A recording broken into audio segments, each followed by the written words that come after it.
heavy travel bag didn't just fall into her lap. It was dropped with a thud of finality. A deliberate act of aggression at 35,000 feet, fueled by a simmering rage that had been building since takeoff. The woman who dropped it with her perfectly coiffed hair and expensive jewelry sneered, "You can hold this. You people should be used to carrying burdens." She expected tears, a quiet submission, perhaps a frantic call for a flight attendant.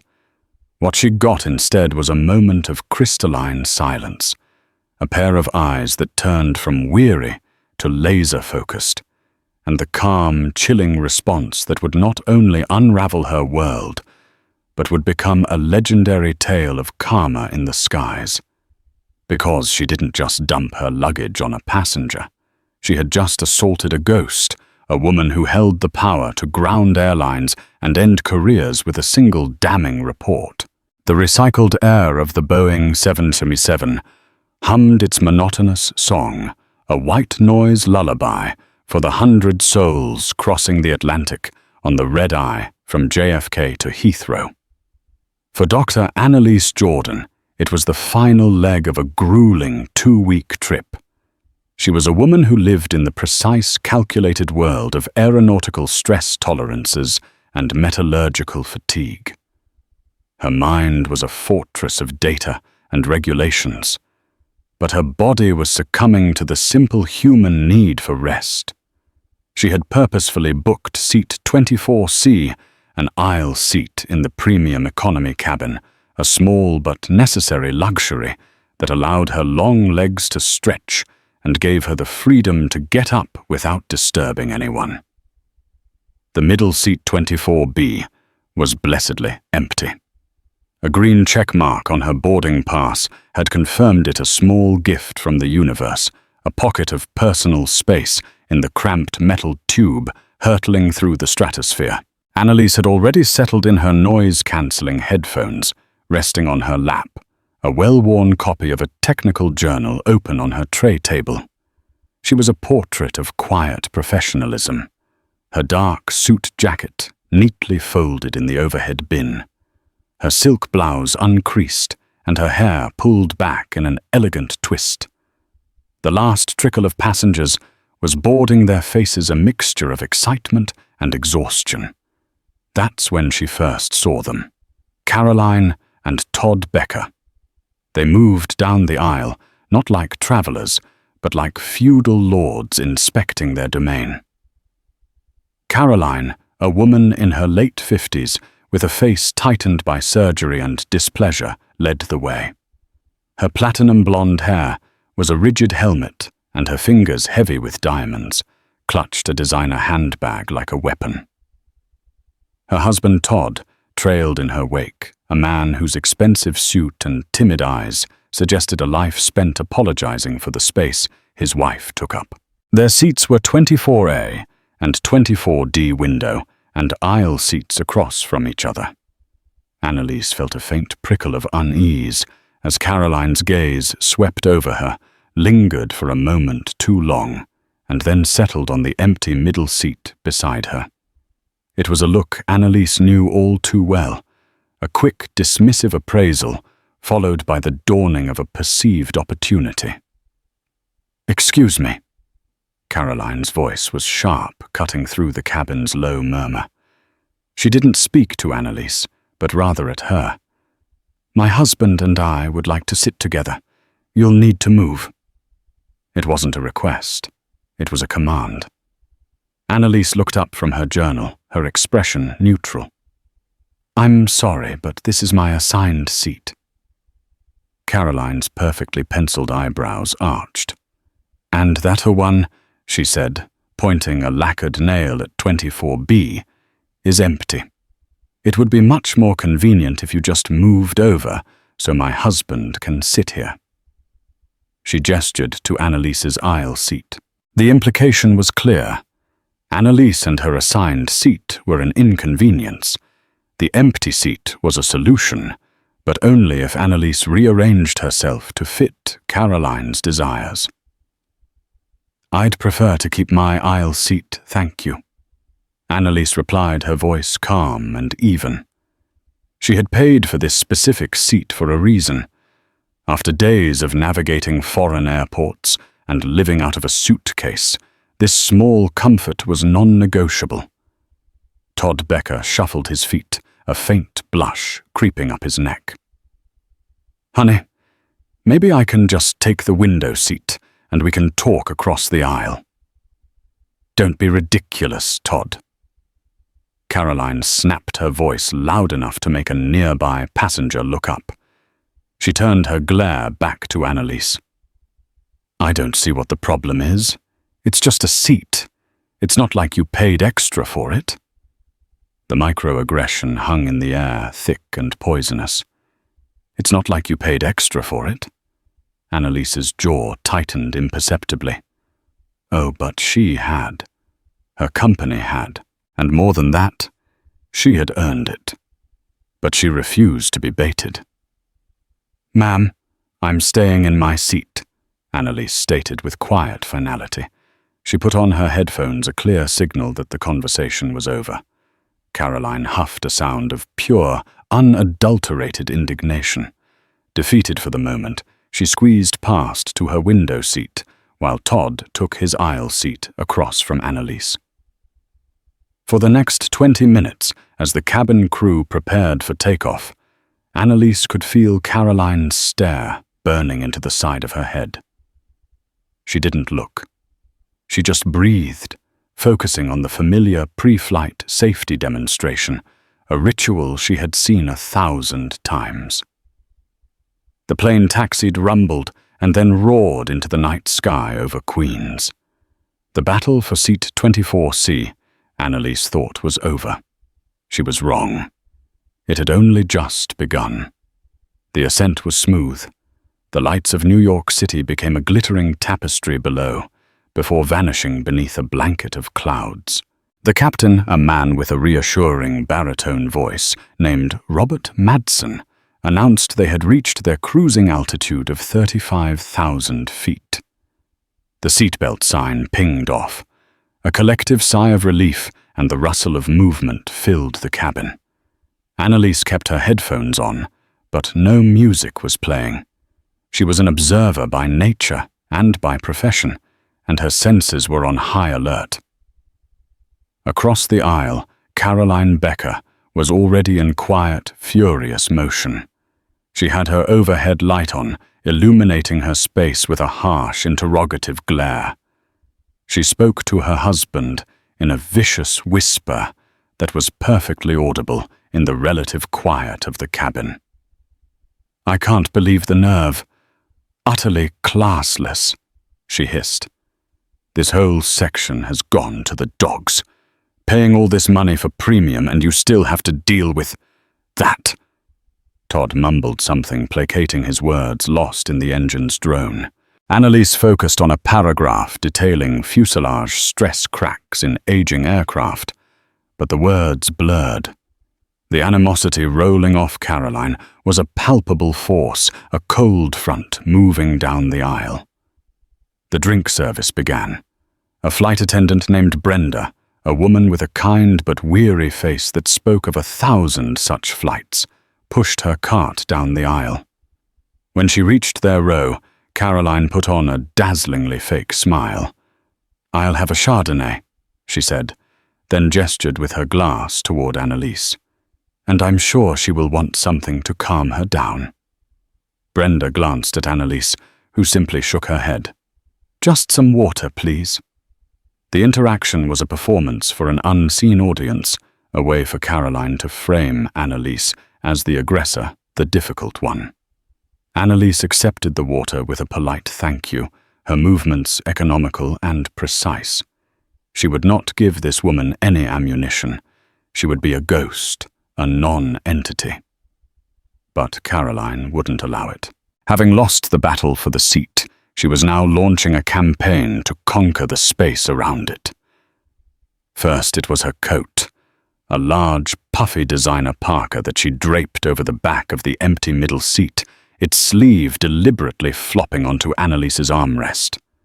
Annalise subtly shifted, moving the sleeve back. A few minutes later, it was Caroline's magazine placed on the middle seat, but creeping over the invisible line. Annalise slid it back. Each encroachment was a tester poke to see if the bear would roar. Annalise refused. She remained a statue of placid endurance. This seemed to infuriate Caroline more than any argument could. Her frustration was curdling into something uglier, more volatile. She finished her first glass of Chardonnay quickly and was on her second before the cart had even reached the back of the cabin. Her voice grew louder, her gestures more expansive.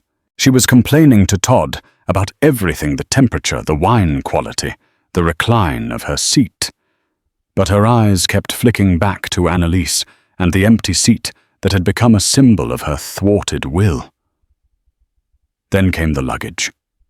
Caroline had a secondary carry-on, a heavy overstuffed duffel bag that had been jammed under the seat in front of her.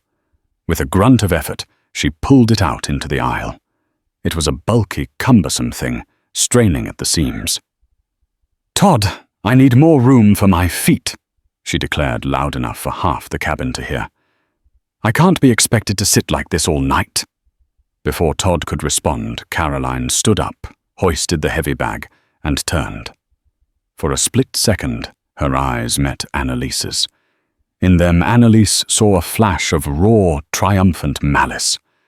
It wasn't an accident. It wasn't a slip. With a deliberate, forceful shove, Caroline Becker dumped the entire weight of the duffel bag directly onto Annalise's lap. The impact was a dull, heavy shock that knocked the breath from her lungs. The bag was far heavier than it looked, filled with hard-edged objects, books perhaps, or shoes. One corner dug sharply into her thigh. Her open journal went flying, and her cup of water tipped over, sending a cold splash across her slacks. The cabin, which had been filled with the low hum of conversation and entertainment, went suddenly quiet. Heads turned. The young man in the row behind a college student named Leo Schmidt, with his phone already in his hand, instinctively angled his camera. For a moment, Annalise was just stunned. The sheer audacity of the act was breathtaking. It was a physical assault, a blatant act of dominance and disrespect. Caroline stood over her, a smirk playing on her lips. She looked down at Annalise, pinned in her seat by the bag, and delivered the line that would seal her fate. "There," she said, her voice dripping with contempt. "You can hold this. You people should be used to carrying burdens." A collective gasp went through the nearby rows. The racism, once a subtle poison, was now a naked blade. Todd Becker's face went from pale to ashen. He opened his mouth to say something, but no words came out. Annalise looked down at the bag on her lap. Then slowly, deliberately, she looked back up at Caroline. Her weariness was gone, vaporized by a surge of ice-cold adrenaline. The PhD in aerospace engineering, the traveler. The tired woman on her way home, all of that receded. What was left was the investigator. Her mind, a finely tuned instrument of observation and analysis, began to record everything. The time on the cabin clock, the woman's face, her exact words, the shocked faces of the surrounding passengers. She took a slow, deep breath, not of anger, but of focus. And in the ringing silence, Annalise Jordan prepared to go to work. The silence in the cabin stretched for a taut, unbearable 10 seconds. It was broken not by Annalise, but by an older gentleman in seat 25C, a man with a military-style haircut and a ramrod straight posture. "What in the hell do you think you're doing, lady?" His voice boomed, the kind of command that expected to be obeyed. This was Mr. Henderson, a retired Marine colonel on his way to visit his grandchildren in London. He was already half out of his seat, his face a mask of disbelief and fury. Caroline whirled on him. This is none of your business, old man. Mind yourself. Assaulting a passenger is my business. It's everyone's business." He shot back, his voice unwavering. Up in the galley, the commotion had finally registered. Brenda, the flight attendant, came rushing down the aisle, her face etched with alarm. "What's going on here? Please, everyone, let's keep our voices down." Her eyes fell on the scene, Annalise still pinned by the heavy bag, her pants soaked with water. Caroline standing over her defiant, Mr. Henderson ready to intervene. "Ma'am," Brenda said, her voice trembling slightly as she addressed Caroline. "You can't do this. Please take your bag." "It's not hurting anyone," Caroline sniffed, crossing her arms. There was no other place for it. This woman has the whole middle seat to herself. It's the least she can do. She was already rewriting the narrative, painting herself as a victim of circumstance, forced into action by Annalise's selfishness. Annalise finally spoke. Her voice was unnervingly calm, devoid of the hysteria Caroline clearly expected. It was the voice she used when questioning a non-compliant engineer or an evasive maintenance chief. "Remove your bag from my person. Now!" Each word was a perfectly polished stone, hard and unyielding. The sheer authority in her tone made Brenda flinch. "Just take the bag, honey," Todd Becker pleaded from across the aisle, his voice a desperate whisper. "Please, just stop this." Caroline ignored him. She needs to be taught a lesson in sharing. Some people are just so entitled. The irony of her statement was so profound, it was almost comical. Brenda, caught between a rock and a hard place, defaulted to the path of least resistance. It was a critical and disastrous miscalculation. She turned her focus from the aggressor to the victim. "Miss," she said, her eyes pleading with Annalise, "I'm so sorry about this, but for the sake of keeping the peace, would you be willing to perhaps just put the bag on the floor for her? Or maybe we could find you another seat." Annalise stared at Brenda. She saw not malice, but weakness. She saw a woman trained in customer service, not conflict resolution.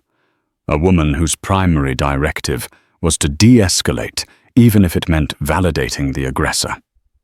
In that moment, Brenda wasn't just a flight attendant.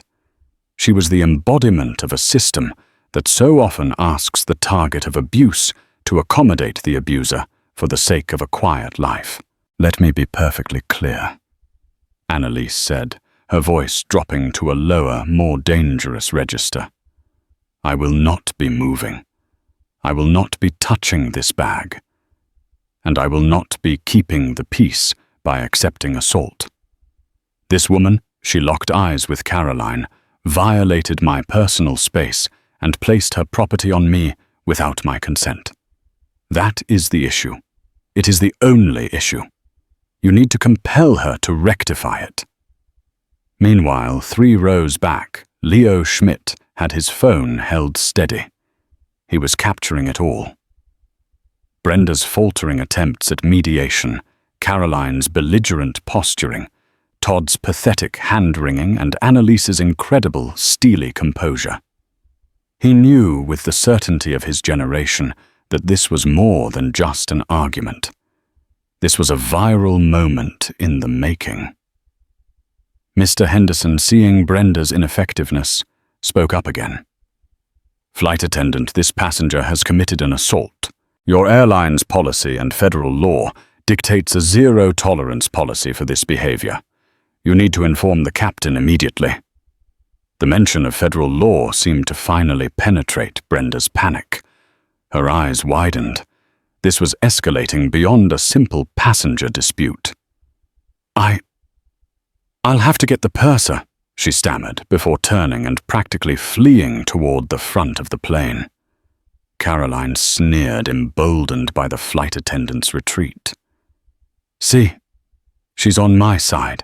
She knows you're the one making a scene." Annalise didn't respond.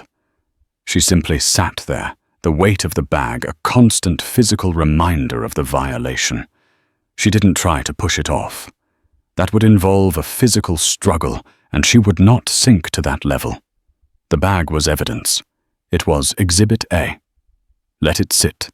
Let everyone see it.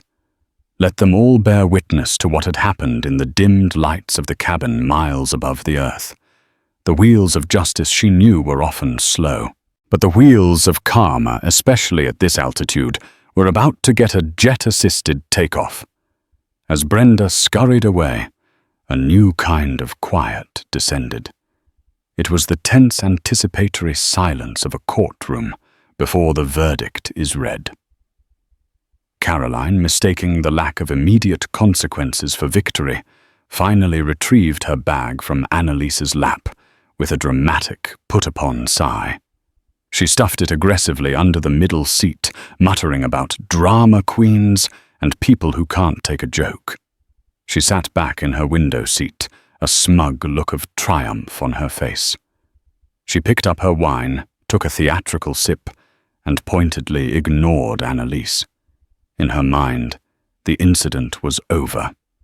She had asserted her dominance, created a fuss, and the problem passenger had been put in her place. She could not have been more wrong. For Annalise Jordan, the incident was just beginning. The initial shock and anger had been transmuted into something far more potent professional focus. The cabin was no longer a passenger space. It was a field site. The people around her were no longer just travelers. They were witnesses and subjects. She closed her eyes for a moment, not in defeat, but in concentration. Her mind, trained to deconstruct complex system failures, began to deconstruct the event, cataloging every detail with chilling precision. Item 1. The perpetrator, Caroline Becker, female, late 50s, exhibited escalating aggression following a denied request. Used racially coded language, "you people." Committed a deliberate physical act classified as simple assault. Justification provided was nonsensical, indicating the act was punitive, not practical. Subject appears to be under the influence of alcohol, but not to the point of incapacitation. Her husband, Todd Becker, acted as a passive enabler. Item 2. The initial response. Flight attendant Brenda Walsh. Annalise had noted her name from her uniform tag earlier. Response inadequate. Failed to identify the primary aggressor. Attempted to appease the aggressor by placing a burden on the victim. Showed a lack of training in handling passenger-on-passenger assault and harassment. Did not immediately notify the captain or flight deck a potential protocol breach. Item 3. The witnesses. Seat 25C Mr. Henderson, male 60s, 70s. Former military inferred from posture and terminology. Intervened verbally in support of the victim. Correctly identified the act as assault and cited the need to involve the captain and law. A credible witness. Seat 27G. Leo Schmidt, male, early 20s. Recorded the incident on a personal electronic device, a critical source of objective evidence. Other surrounding passengers' faces showed shock, discomfort, and fear. Their silence was also a data point, the bystander effect in a closed environment. Item 4. The Federal Aviation Regulations, FARs. Her mind scrolled through them as if reading a textbook. 49. U.S. Code, or FALS, 46504. Interference with flight crew members and attendants. Caroline's belligerent behavior, her refusal to follow a crew member's initial, albeit weak instructions, and the creation of a disturbance, all fell under this statute. A felony. 49. U.S. Code, FAO 46506. Assault or piracy. While this often refers to more severe acts, the language covers assault. The act was intentional, offensive, and physical. Airline's own contract of carriage. Annalise knew that every airline has clauses about refusing to transport or removing passengers who are disruptive, abusive, or who interfere with the duties of the crew. This was not just a case of a rude passenger anymore. This was a chain of failures. A failure of civility on Caroline's part. A failure of training on Brenda's part. A failure of the system to protect a passenger from harm. And Annalise Jordan's job, the very core of her professional existence, was to analyze failures to prevent them from ever happening again. The safety of the national airspace system depended on adherence to rules, protocols, and a fundamental baseline of order. Caroline Becker hadn't just dumped a bag on a woman's lap. She had taken a sledgehammer to that order. Annalise subtly retrieved her company-issued phone. Keeping it low and out of sight, she opened a secure, encrypted note-taking app. Her fingers moved silently and swiftly across the screen, a stark contrast to her calm exterior. Incident log. Flight BA 112, JFK LHR. Date. Current date. Time, approx 22:40.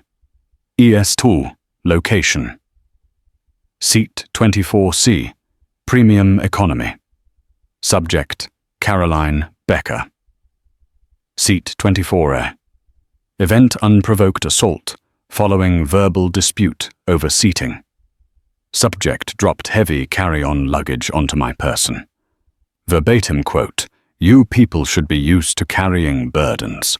Crew response, FAA Brenda Walsh, inadequate. Attempted to mediate by asking victim to accommodate aggressor. Witnesses Henderson, 25C, Schmidt, 27G video evidence. Violations. Potential.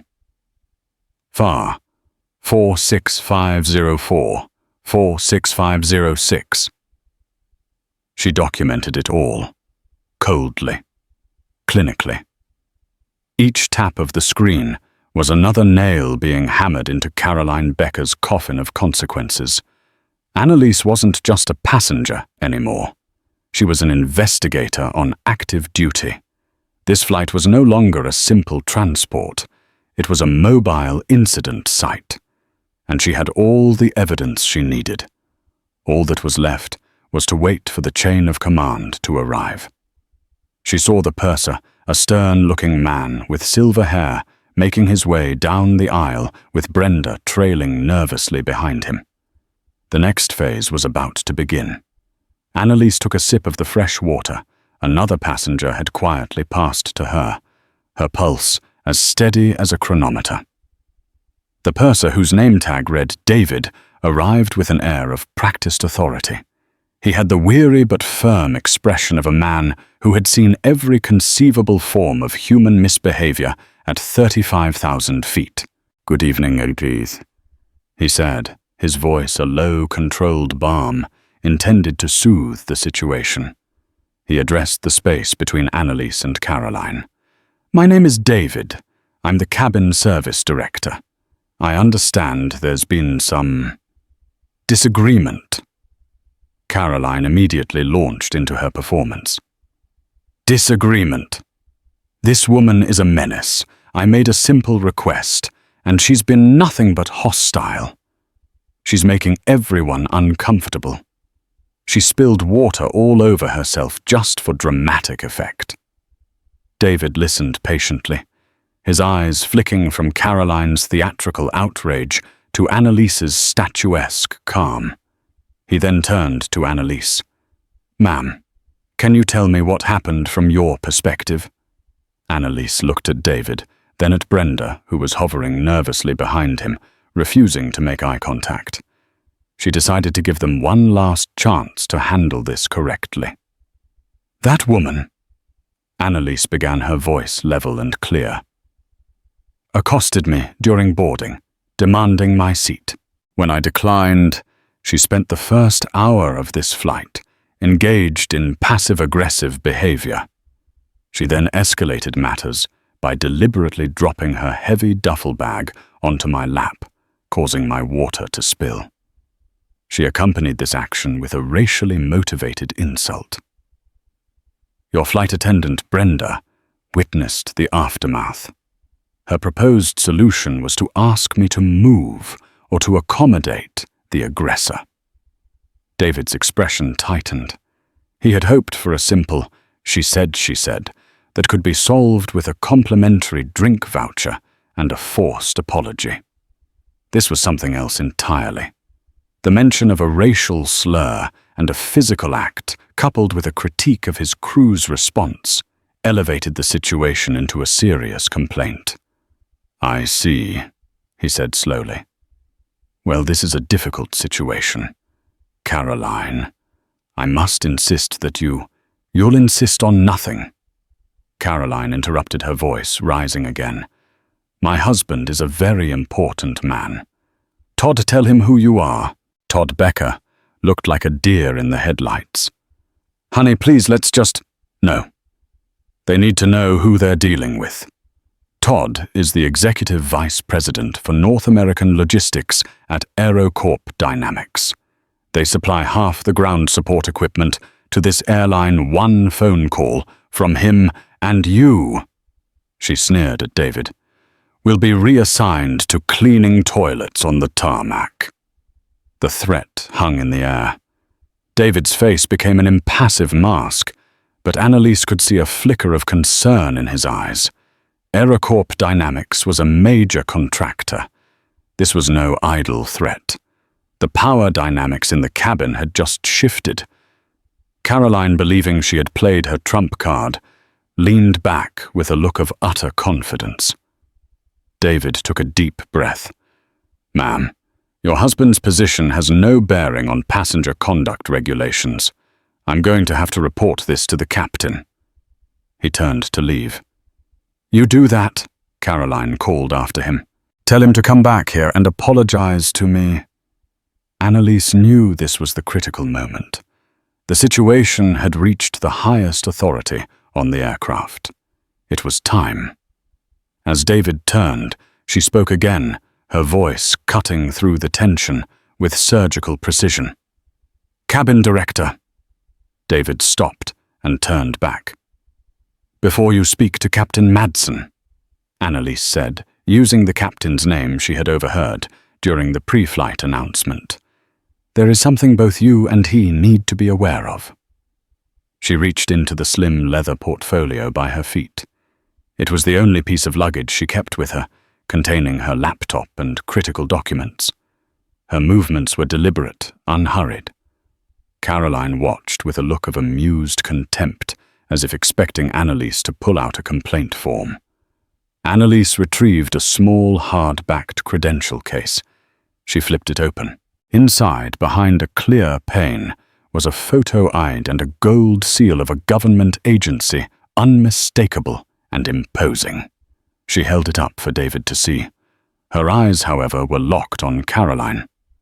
My name, she said, her voice resonating with an authority that dwarfed Caroline's borrowed power, is Dr. Annalise Jordan.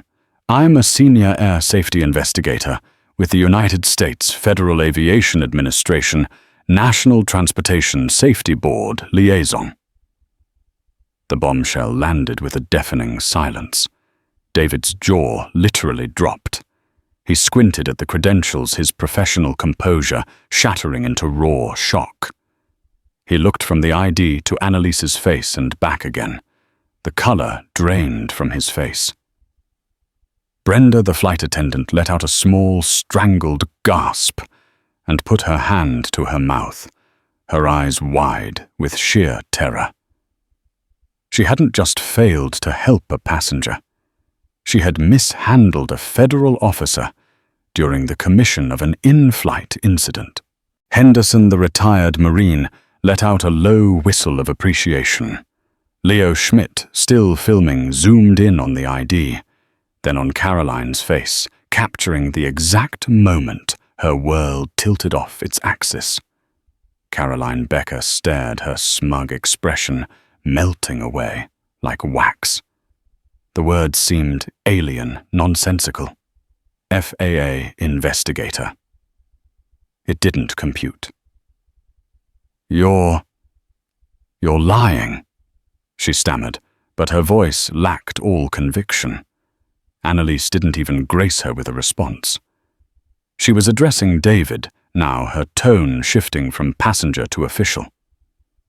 Cabin Director David, you now have a federal officer on board who has been the victim of an assault and a clear violation of FAR 46504. Your crew's response was insufficient and will be noted in my report. I need you to inform Captain Madsen that he has an active Level 2 security incident in the cabin and that I require a direct conference with him. I also need you to secure the names of all passengers in the surrounding rows as witnesses. And you, she turned her gaze to Brenda, will bring me 2 copies of a full incident report form. Now! The authority was absolute. It was the voice of the government, the voice of the rule book, that governed their very existence in the sky. David, snapping back to attention, simply nodded, his face pale. Yes, ma'am. Right away, ma'am. He turned and almost ran toward the cockpit. Across the aisle, Todd Becker had his head in his hands, his face a sickly green. He wasn't looking at his wife. He was looking at the smoldering ruins of his career. AeroCorp Dynamics did more than just sell ground equipment. They had multi-billion-dollar contracts with the Department of Defense and the FAA itself. His wife hadn't just assaulted a black woman. She had assaulted their oversight. Caroline sat frozen, her mouth agape, the color gone from her face. The power she had wielded so arrogantly moments before had evaporated, revealed to be a cheap imitation of the real crushing authority now sitting across from her. She had picked a fight with a passenger, and she had just discovered that passenger was the referee, the judge, and the jury. The transformation in the cabin was instantaneous and absolute. Annalise was no longer just a passenger in seat 24C. She was the gravitational center of the aircraft. The crew who had previously been trying to manage a dispute were now operating with the brisk, nervous efficiency of people under official scrutiny. Captain Robert Madsen appeared within 2 minutes. He wasn't a man who typically visited the cabin for passenger issues, but David's frantic message over the intercom FAA on board Level 2 incident had brought him out of the cockpit at a speed just shy of a run. He was tall with silver hair and a captain's air of command, but right now his face was all business and deep concern. He bypassed Caroline completely and addressed Annalise directly, his voice low and respectful. Dr. Jordan, I'm Captain Madsen. I am so incredibly sorry for what you've experienced on my flight. My purser has given me the initial details. How can we assist you? Captain, Annalise replied, her tone professional and direct. What I require is simple. First, I need this passenger. She gestured toward Caroline, who flinched as if struck to be moved to a different seat, as far away from me as possible. Her continued presence here constitutes an ongoing source of intimidation. Of course, Captain Madsen said immediately. He turned to David. Find another seat. Back of the aircraft. Now. But my husband, Caroline protested, her voice a weak, reedy thing. Your husband will remain here, the captain said, his tone leaving no room for argument. You will be separated. 2 other flight attendants appeared, and with grim-faced politeness compelled Caroline to gather her things. Stripped of her arrogance, she looked small and pathetic as they escorted her down the aisle, on a walk of shame, the eyes of every passenger following her. She didn't look back. Once she was gone, Annalise continued. Second Captain, You need to follow protocol for an unruly passenger incident. That means you are required to notify your airline's security department and law enforcement at our destination. I expect officers to meet this flight upon arrival at the gate at Heathrow." "Already in motion, Dr. Jordan," the captain confirmed. "Our dispatch is coordinating with airport police at Heathrow as we speak. We're transmitting the initial report now." "Good." Annalise nodded. "My full official report will follow. It will include a detailed assessment of the incident itself and of your crew's response to it." She glanced at Brenda, who looked like she was about to be physically ill. Specifically, the failure to identify the aggressor and the attempt to placate them by inconveniencing the victim. That is a training issue that needs to be addressed airline-wide. Captain Madson's face was grim. "I understand, and it will be addressed, I assure you. My crew will provide you with their full cooperation and written statements." With the immediate situation under control, the captain retreated to the cockpit to manage the official communications. The atmosphere in Annalise's section of the cabin shifted again. The tension dissipated, replaced by a buzz of awe and relief. Mr. Henderson leaned forward. "Ma'am," he said, a grin spreading across his face. "That was the most beautiful thing I've seen in 30 years of flying. Well done." "Thank you for speaking up, Mr. Henderson," Annalise replied with a warm, genuine smile. "It's important for people to do that." Then Leo Schmidt, the young student, approached her seat, his phone in his hand. "Dr. Jordan, I'm Leo. I got the whole thing on video. The bag, what she said, everything. It's crystal clear." Annalise looked at him and her professional demeanor softened. "Mr. Schmidt, you may have just become the most valuable witness in this case. Would you be willing to provide me with a copy of that footage?" "Are you kidding?" Leo said, his eyes wide. "I'll airdrop it to you right now. It would be an honor."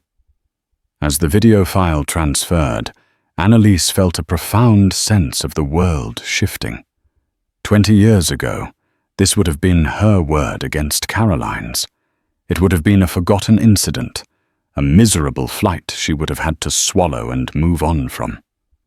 But now, with digital evidence and the power of her position, the tables had not just been turned, they had been smashed to pieces.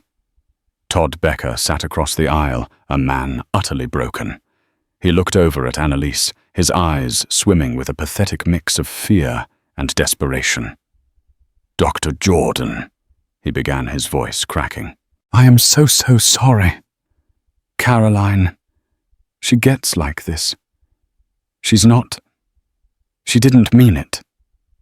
Annalise looked at him, her face devoid of pity. "Mr. Becker, your wife is a grown woman, responsible for her actions and her words. And you, sir, stood by and did nothing. Your apology is noted, but it is irrelevant. This is no longer a personal matter between passengers. Your wife assaulted a federal officer, displayed racial animus, and interfered with a flight crew. The consequences for that are not mine to forgive." Todd slumped back in his seat, as if she had physically pushed him. He pulled out his phone and began typing a frantic, lengthy text message, his thumbs trembling. He was likely informing his company's legal department that a Category 5 hurricane, which his wife had personally seeded, was about to make landfall on their corporate headquarters. For the remaining 5 hours of the flight, Annalise's section was an oasis of calm. Flight attendants checked on her every 20 minutes, offering drinks, snacks, anything she might want. Other passengers would pass by on their way to the lavatory and give her a quiet thumbs up or a nod of respect. She had become a folk hero at 35,000 feet. Annalise, however, did not relax. She opened her laptop, connected to the in-flight Wi-Fi, and began to write. She typed with a furious, focused rhythm, her fingers flying across the keyboard. She was drafting the preliminary incident report for the FAA. She detailed every moment, every word, every failure. It was precise, meticulous, and utterly damning. She was building a cage of words and regulations, and with every sentence she slid another steel bar into place. By the time the sun began to rise, tinting the clouds outside her window with shades of orange and pink, the report was nearly complete, and as the coast of Ireland appeared below, signaling their approach to the British Isles, Annalise knew that Caroline Becker's in-flight judgment was over. Her real-world reckoning was about to begin. The descent into London was shrouded in the city's typical grey morning mist, a soft, diffuse light that filled the cabin with a sense of liminality. The journey was ending, but the story was not. Inside the Boeing 777, the atmosphere was unlike any Annalise had ever experienced. The usual pre-landing bustle, the stowing of laptops, the rustle of jackets being retrieved from overhead bins, the cheerful chatter about plans was absent. It was replaced by a thick electric anticipation. Passengers spoke in hushed tones, their eyes flicking towards Annalise, then toward the back of the plane where Carolina had been sequestered, and then toward the front where they knew authority resided. They were no longer just travelers. They were the audience for the final act of a drama they had unexpectedly been cast in.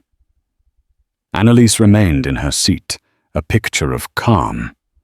Outwardly, she was reviewing notes on her laptop, but inwardly she was observing the final critical phase of the incident. There was no triumph in her no sense of victory. Instead, there was the quiet, weary satisfaction of a job done correctly. She had witnessed a systemic failure, documented it, and now she would see the protocol through to its conclusion. This was her world action reaction and correction. The personal sting of the insult had long since been subsumed by the professional imperative to ensure order and safety. As the landing gear locked into place with a familiar heavy thud, Captain Madsen's voice came over the intercom. It was smooth and reassuring as always, but his words carried an unusual weight. Ladies and gentlemen, we are now on our final approach to London Heathrow. Cabin crew, please prepare for landing. A standard announcement followed by a pause that held everyone's breath. For operational reasons, he continued, his tone shifting from pilot to official. We ask that you please remain in your seats after the aircraft has come to a complete stop at the gate. Please do not stand up or retrieve your luggage from the overhead compartments until you are instructed to do so. We will be deplaning in a slightly different order this morning. We appreciate your cooperation and understanding. The message, delivered with calm finality, sent a clear signal through the cabin. This was not over. The landing was perfect, a gentle kiss of rubber on tarmac. The massive aircraft gracefully taxied towards its gate at Terminal 5. When the engines finally spooled down into silence, the quiet in the cabin became absolute. Every eye was fixed on the cabin door. Moments after the jet bridge connected with a soft bump, the door hissed open. But instead of the usual ground staff, 2 uniformed officers from London's Metropolitan Police stepped aboard, their high-visibility vests seeming impossibly bright in the cabin's dim light. They were followed by 2 stern-faced airline security officials. They moved with a practiced, no-nonsense efficiency, their presence turning the passenger jet into an official crime scene. The lead officer conferred quietly with David the purser, who pointed towards the rear of the plane. The 4 men began to walk down the aisle, their footsteps seeming unnaturally loud. As they passed Annalise, the senior officer gave her a brief, respectful nod, an acknowledgement from one professional to another. They found Caroline Becker, huddled in her new seat, trying to make herself invisible. Her helmet of hair was slightly askew, her makeup smudged. The fight had gone out of her, replaced by a sullen, fearful resentment. "Ma'am," "Are you Caroline Becker?" the officer asked, his voice polite but unyielding. Caroline's head snapped up, a final flicker of her old defiance surfacing.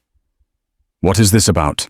We just need to ask you a few questions, ma'am," the officer replied, his patience clearly finite. "Please collect your personal belongings. You'll need to come with us."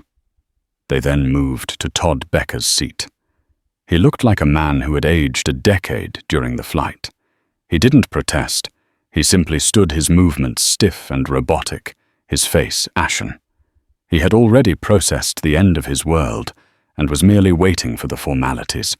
The couple was escorted to the front, their journey a walk of shame past the silent jury of their fellow passengers. As Caroline was led past row 24, her eyes burning with a venomous and undiluted hatred locked onto Annalise. It was a look that promised retribution, a final desperate attempt to assert some form of power. Annalise met her gaze without flinching, her expression, not of anger or triumph, but of blank professional indifference. To Annalise, Caroline Becker was no longer a person. She was a case file, a data point, in a report on systemic failure. And that cool, dismissive calm was the most devastating blow of all. This, however, was only the beginning of the karma. The real life-altering consequences were already gathering speed far beyond the confines of the aircraft. The viral storm. Leo Schmidt, the student who had filmed everything, had spent the last hour of the flight wrestling with his conscience. When he saw the police board the plane and lead the Beckers away, his decision was made. This wasn't just gossip. It was an event that deserved to be seen. He edited the footage into a tight, devastating 1-minute clip. The arrogant demand for the seat, the thud of the dropped bag, Caroline's vile racist remark, Annalise's steely response, and the climactic, jaw-dropping reveal of the FAA credentials. He uploaded it to TikTok and Twitter with a simple factual caption: "Passenger harasses black woman on JFK LHR flight, discovers she's a high-ranking FAA investigator. Justice is served at 35,000 feet. Mahou flight, Karen, FAA." He posted it as he walked through the terminal. By the time he had cleared immigration, the video had 100,000 views. By the time he was in a taxi heading into London, it had passed 1 million and was trending globally. News outlets smelling blood in the water ripped the video and began broadcasting it. The internet, with its terrifying crowd-sourced efficiency, identified Caroline and Todd Becker within 45 minutes. His title, Executive VP at Aerocorp Dynamics, was plastered everywhere. Caroline Becker was no longer a private citizen. She was a public symbol of racist entitlement, her sneering face an avatar for a brand of arrogance the world loved to hate. The corporate implosion. The executives at Aerocorp Dynamics in Virginia woke up to a 5-alarm fire. Their company was trending for the worst possible reason. Their stock was already taking a hit in pre-market trading. Their carefully crafted corporate image of diversity and inclusion was being torched online. Worse, the victim was not just any citizen. She was a senior official from the Federal Aviation Administration. The FAA was not just a government body. It was a key client and the agency whose regulations governed every single product they sold. Todd Becker's wife had not just started a fire. She had started it in a munitions depot. An emergency board meeting was convened via video conference at 6:00 a.m. The decision was unanimous and merciless. Todd, sitting in a drab, windowless holding room at Heathrow, was ordered to join the call. He saw the stone-cold faces of his CEO and the board members, and knew it was over. His stammered apologies were cut short. He was informed his employment was terminated, effective immediately for gross misconduct, and for bringing the corporation into catastrophic disrepute. His stock options were voided, his severance package rescinded. 30 years of corporate ladder climbing undone in a 7-hour flight. The legal hammer and systemic change. The Beckers were questioned and released, their passports confiscated, pending further investigation. But Annalise's official report, filed from her London hotel room, had already landed on desks in Washington, D.C. It was a masterpiece of bureaucratic destruction, cold factual and meticulously cross-referenced with federal statutes and airline regulations. The Department of Justice acted swiftly. Caroline Becker was indicted on federal felony charges for violating 49 U.S. Code, SAR 46504. Interference with flight crew members and attendants. The prosecution's case was ironclad, built on the testimony of a federal officer and supported by viral video evidence seen by 50 million people. The airline, in a move to mitigate the damage from the inevitable FAA investigation, banned Caroline and Todd Becker for life and shared their names across their global alliance, making them no-fly pariahs on nearly every major carrier in the world. Just as Annalise's report had predicted, the FAA launched a full investigation into the airline's training protocols. The incident, now infamous, became a mandatory case study in their crew training curriculum, unofficially known as the Jordan scenario. Brenda, the flight attendant, was required to undergo extensive retraining.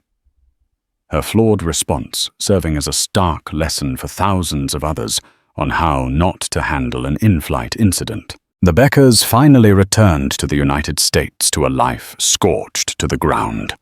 Their social circle evaporated, their friends, suddenly unavailable. Their country club membership was quietly revoked. They were forced to sell their sprawling mansion to pay the mounting legal fees.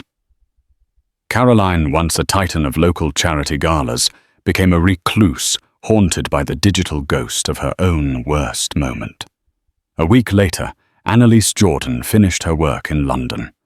She arrived at Heathrow for her flight home and was met at the curb by the airline's station chief. She had been upgraded to their most exclusive first-class suite. Tucked into the seat was a handwritten letter from the airline's CEO offering his profound apology and assuring her that lasting changes were being implemented because of her. She read it, nodded, and settled in for the flight home. She hadn't sought revenge or fame.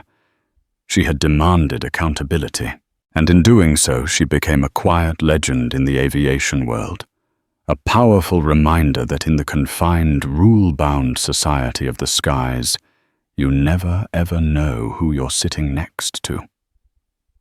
That single act of malice born from prejudice and entitlement set off a chain reaction that the aggressor could never have imagined. It wasn't just about a bag dropped on a lap. It was about a lifetime of unchecked privilege finally meeting an immovable object of authority and integrity. Caroline Becker thought she was putting a lesser person in her place, but instead she exposed herself and her husband to a world that was tired of watching bullies win. The karma that hit them wasn't supernatural. It was systemic. It was the crushing, methodical power of the very rules and regulations that hold our society together. Their life of luxury and influence was built on a fragile foundation, and Dr. Annalise Jordan, with her quiet dignity and powerful credentials, simply held them accountable until it all crumbled into dust. If you believe that actions should have consequences and want to hear more stories where arrogance meets its match, make sure to hit that like button and subscribe to the channel. Don't forget to ring the notification bell so you never miss an update. And please share your thoughts in the comments below. Have you ever witnessed an act of entitlement that backfired this spectacularly?